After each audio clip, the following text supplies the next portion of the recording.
Artificial intelligence বা এই artificial intelligence enabled machine ডাক্তারদের রিপ্লেস করে না, কিন্তু ডাক্তাররা তো রক্ত মাংসের মানুষ, টায়ার্ডনেস থাকে, তাদের কিছু কিছু সময় বুঝতে কিছুটা অসুবিধে হতে পারে, বা এই পারসেপশন জিনিসটা সেটাও বিভিন্ন লোকের বিভিন্ন রকম হতে পারে। সেখানে এআই হচ্ছে এমন একটি জিনিস যেটা রিলেন্টলেসলি 24/7 কাজ করে যায় এবং আমাদের পেশেন্টের ট্রিটমেন্টে, আমাদের পেশেন্টের ডায়াগনোসিসে কন্টিনিউয়াসলি হেল্প করে যায়। সেখানে কোনো দুরকম চিন্তাভাবনা থাকে না। সেজন্যে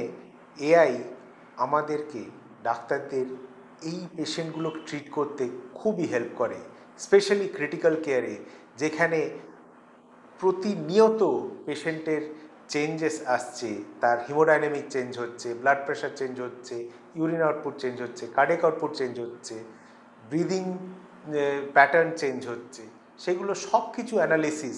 অনেকগুলো ডেটা পয়েন্ট একসঙ্গে অ্যানালিসিস করার ক্ষমতা এই আর্টিফিশিয়াল ইন্টেলিজেন্সের থাকে। আর্টিফিশিয়াল ইন্টেলিজেন্স বা রোবটস আমাদেরকে অনেক ফাস্ট ডিসিশন মেকিংয়ে হেল্প করতে পারে, কিন্তু একটা জিনিস মনে রাখবেন, আপনারা যখন খুব স্ট্রেসড আউট, যখন আপনার একটা হাত বাড়িয়ে ধরতে ইচ্ছে করবে কাউকে, তখন আর্টিফিশিয়াল ইন্টেলিজেন্স বা রোবট নয়, পাশে দাঁড়ানো ডাক্তার এবং নার্স, তারাই আপনাকে ইমোশনাল সাপোর্ট দিতে পারবে।